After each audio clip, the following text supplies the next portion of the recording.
Jesús condenado a muerte de cruz. Pilato estaba más dudoso que nunca. Su conciencia decía: Jesús es inocente. Su mujer decía: Jesús es santo. Su superstición decía: es el enemigo de tus dioses. Su cobardía decía: es un dios y se vengará.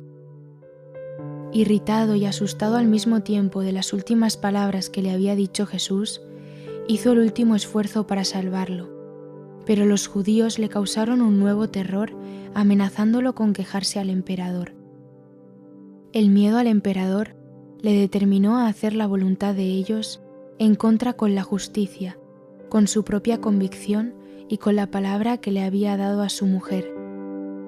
Dio la sangre de Jesús a los judíos, y para lavar su conciencia no tuvo más que el agua que hizo echar sobre sus manos diciendo: Soy inocente de la sangre de este justo, vosotros responderéis de ella. No, Pilato, tú también tendrás que dar cuenta de ella, pues eres un juez inicuo y sin conciencia. Esta sangre de que quieres lavar tus manos no servirá para lavar tu alma. Cuando los judíos, habiendo pronunciado la maldición sobre sí y sobre sus hijos, pidieron que esa sangre redentora que pide misericordia para nosotros pidiera venganza contra ellos, Pilato mandó a hacer los preparativos para pronunciar la sentencia. Mandó traer sus vestidos de ceremonia. Se puso un tocado en donde brillaba una piedra preciosa y otra capa. Pusieron también delante de él un palo. Estaba rodeado de soldados, precedido de oficiales del tribunal y seguido de escribas con rollos de tabletas. Delante tenía un hombre que tocaba la trompeta.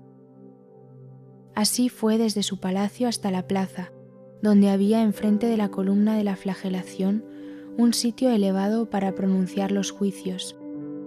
Este tribunal se llamaba Gábata. Era una elevación redonda a donde se subía por escalones. Había encima un asiento para Pilato y detrás un banco para empleados inferiores. Alrededor había un gran número de soldados y algunos estaban subidos sobre los escalones. Muchos de los fariseos se habían ido ya al templo. No hubo más que Anás, Caifás y otros 28 que vinieron al tribunal cuando Pilato se puso sus vestidos de ceremonia. Los 2 ladrones habían sido ya conducidos al tribunal cuando Jesús fue presentado al pueblo. El Salvador, con su capa colorada y su corona de espinas, fue conducido delante del tribunal y puesto entre los 2 malhechores. Cuando Pilato se sentó en su asiento, dijo a los judíos: «Ved aquí a vuestro rey». Y ellos respondieron: «Crucifícalo». «¿Queréis que crucifique a vuestro rey?», volvió a decir Pilato. «No tenemos más rey que César», gritaron los príncipes de los sacerdotes. Pilato no dijo nada más y comenzó a pronunciar el juicio. Los 2 ladrones habían sido condenados anteriormente al suplicio de la cruz, pero los príncipes de los sacerdotes habían diferido su ejecución porque querían hacer una afrenta más a Jesús, asociándolo en su suplicio a 2 malhechores de la última clase. Las cruces de los 2 ladrones estaban al lado de ellos. La del Salvador no estaba todavía porque no se había pronunciado su sentencia de muerte. La Virgen Santísima, que se había retirado después de la flagelación, se introdujo de nuevo en medio de la multitud para oír la sentencia de muerte de su Hijo y de su Dios. Jesús estaba de pie en medio de los alguaciles, al pie de los escalones del tribunal. La trompeta sonó para imponer silencio, y Pilato pronunció su sentencia sobre el Salvador con el desenfado de un cobarde. Me irrité de tanta bajeza y de tanta doblez.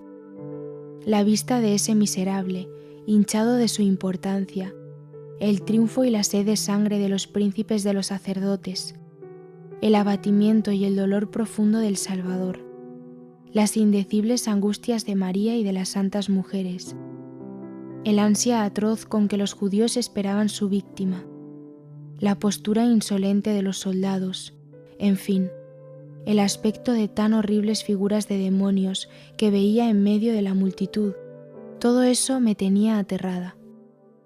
Sentía que debía haber estado donde estaba Jesús, mi querido esposo, pues entonces la sentencia hubiera sido justa, pero sufría tanto que no me acuerdo exactamente de todo lo que vi. Diré lo que recuerdo. Pilato comenzó por un largo preámbulo en el cual daba los nombres más sublimes al emperador Tiberio. Después expuso la acusación inventada contra Jesús que los príncipes de los sacerdotes habían condenado a muerte por haber alterado la paz pública y violado su ley, haciéndose llamar Hijo de Dios y Rey de los judíos, habiendo el pueblo pedido su muerte por voz unánime. El miserable añadió que encontraba esa sentencia conforme a la justicia, él que no había cesado de proclamar la inocencia de Jesús, y al acabar dijo: «Condeno a Jesús de Nazaret, Rey de los judíos, a ser crucificado», y mandó traer la cruz. Me parece que rompió un palo largo y que tiró los pedazos a los pies de Jesús. A estas palabras, la madre de Jesús cayó sin conocimiento. Ahora no había duda. La muerte de su querido hijo era cierta, la muerte más cruel e ignominiosa. Juan y las santas mujeres se la llevaron para que los hombres cegados que la rodeaban no insultaran su dolor. Mas apenas volvió en sí, tuvieron que conducirla por todos los sitios a donde su hijo había sufrido y a donde quería sufrir el sacrificio de sus lágrimas.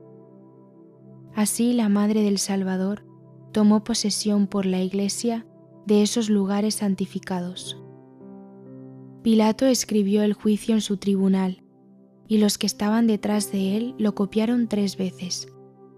Lo que escribió era diferente de lo que había dicho.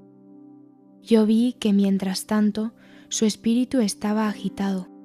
Parecía que el ángel de la cólera dirigía su pluma, y el sentido era este: forzado por los príncipes de los sacerdotes, el Sanedrín y el pueblo a punto de sublevarse que pedían la muerte de Jesús de Nazaret, como culpable de haber agitado la paz pública, blasfemado y violado su ley, se lo he entregado para ser crucificado, aunque sus inculpaciones no me parecían claras, por no ser acusado delante del emperador de haber favorecido la insurrección de los judíos, descontentándolos por un maravedí de justicia. Después escribió la inscripción de la cruz sobre una tablita de color oscuro. La sentencia se transcribió muchas veces y se envió a diferentes puntos. Los príncipes de los sacerdotes se quejaron de que el juicio estaba en términos poco favorables para ellos. Objetaron también contra la inscripción y pidieron que no se pusiera Rey de los judíos, sino que sea llamado Rey de los judíos. Pilato, impaciente, les respondió lleno de cólera: «Lo que está escrito, escrito está». Querían también que la cruz de Jesús no elevara su cabeza por encima de las otras de los 2 ladrones. Sin embargo, era menester hacerla más alta, porque por culpa de los obreros no había espacio para poner la inscripción de Pilato. Se valían de este pretexto para suprimir la inscripción que les parecía injuriosa para ellos. Mas Pilato no quiso consentir, y tuvieron que alargar la cruz añadiéndole un nuevo pedazo. Esas diferentes circunstancias concurrieron a dar a la cruz su forma definitiva. Sus 2 brazos se elevaban como las ramas de un árbol separándose del tronco, y se parecía a una I con la parte inferior prolongada entre las otras 2.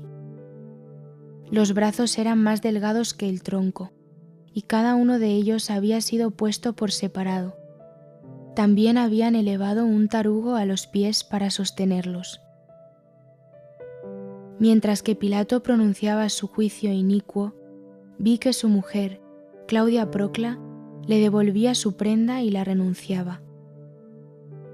En la tarde de este mismo día, se salió secretamente del palacio para refugiarse con los amigos de Jesús, y la tuvieron escondida en un subterráneo debajo de la casa de Lázaro, en Jerusalén.